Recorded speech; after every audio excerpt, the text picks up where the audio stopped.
பன்னீர் சீரியலில் டுடே எபிசோடில் நம்ம சரவணன் ரொம்பவே கோவத்தில் இருக்காங்க. நேராக வீட்டுக்கு போகிறாங்க.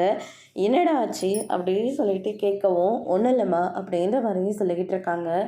அதுக்கடுத்ததாக நம்ம கதிர் இருந்துட்டு, அண்ணன் கேட்கணுன்னு தப்பாக எடுத்துக்காதீங்க, என்னாச்சுன்னு உங்களுக்கும் அப்பாவுக்கு ஏதாவது பிரச்சனையா, ஏன்னா இவ்வளோ கோவமாக இருக்க அப்படின்ற மாதிரியே சொல்லிக்கிட்டு இருக்காங்க.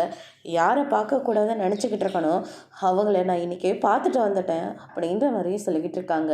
வீட்டில் எல்லாருமே ஷாக் ஆகுறாங்க.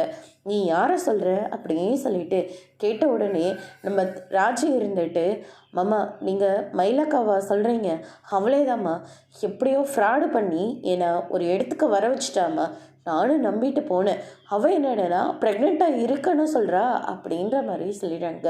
இதை கேட்டோன்னு மொத்த பேரும் ஷாக் ஆகுறாங்க. அவளை பற்றின எல்லா உண்மையும் நான் தெரிஞ்சுக்கிட்டு ஒதுங்க ஆரம்பிச்சிட்டேன், அப்போனா அவள் எப்படி ப்ரெக்னென்ட் ஆக முடியும் அப்படின்ற மாதிரி சொல்லிடுறாங்க.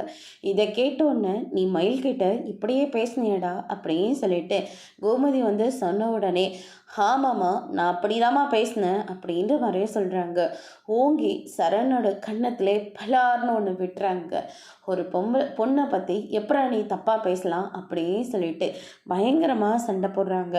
அதுக்கு அடுத்ததாக நம்ம தங்கமயில் இருந்துட்டு பாக்கியத்துக்கிட்ட போயிட்டு, நான் இங்கே இருக்கிறதா இருந்தால் இருக்கிறேன், ஆனால் என்னை எந்த டார்ச்சரும் பண்ணக்கூடாது, அதே மாதிரி நான் கொடுக்குற காசையும் கொஞ்சம் கொஞ்சம் சேர்த்து வைக்க பாருங்கள் அப்படின்ற மாதிரி சொல்கிறாங்க. அதோட முடிச்சிருக்காங்க.